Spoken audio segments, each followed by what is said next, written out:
La educación inclusiva es todavía una materia pendiente en nuestro país. Muchas madres y padres buscan por sus propios medios opciones válidas para que sus hijos no queden fuera del sistema educativo. La escuela Coep-Gajú de Luque, precisamente, nació mediante el trabajo de una comisión de padres. Como hace 16 años, doña Chiní y su hija Iris llegan hasta la Escuela de Educación Inclusiva Coep-Gajú de Luque, institución que nació luego de que en su casa el dinero ya no alcanzara para seguir pagando una de las pocas escuelas inclusivas y gracias a los esfuerzos que sumaron otros padres que buscaban que sus hijos no sean excluidos del sistema educativo. Yo le dije a mi familia, ustedes me apoyarían si yo formo una comisión de padres para fundar una escuela. Se me ocurrió porque yo no me consolaba con dejarle en mi casa, ¿verdad?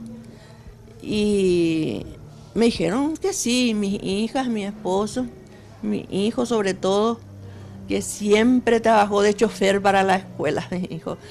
Empezamos haciendo empanadas en el 2000. Mi hija no tenía escuela porque yo le conté que se fue un mes nada más, se quedó en casa. Bueno, y entonces con la platita que juntamos en el 2000, compramos los primeros mueblecitos ahí camino a Aregua. Desde el 2001, varias fueron las puertas que la Comisión de Padres tuvo que tocar para llegar al reconocimiento de la escuela por parte del Ministerio de Educación y Ciencias. Hoy, en total 49 niños y niñas llegan hasta esta institución donde incluso reciben clases de cocina y manualidades.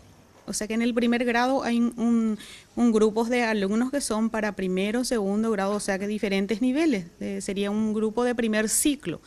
Eso por falta de docentes, por ejemplo, están agrupados en un nivel para trabajar en forma, y se trabaja en forma diferenciada. Tienen sus programas, sus PEI individuales, que se trabaja con cada niño de acuerdo a su capacidad. Y otro grupos de pretaller que son jóvenes de 15 años para arriba, que asisten a ese nivel 15, hasta alumnas adultas de 34 años, que es una niña con síndrome de Down también, que está desde el inicio de la institución con nosotros. A sus 34 años, Iris sigue recorriendo las clases de la escuela que nació tras la necesidad que vieron otros padres de niños como ella. La Comisión de Padres hoy sigue cubriendo algunos gastos administrativos de la escuela con recaudaciones de sus actividades. A raíz de la importancia del rol de estas cooperadoras, una reciente investigación presentada por SEANSO propone el reconocimiento jurídico de estas instituciones que en promedio dan un aporte anual de $10 millones.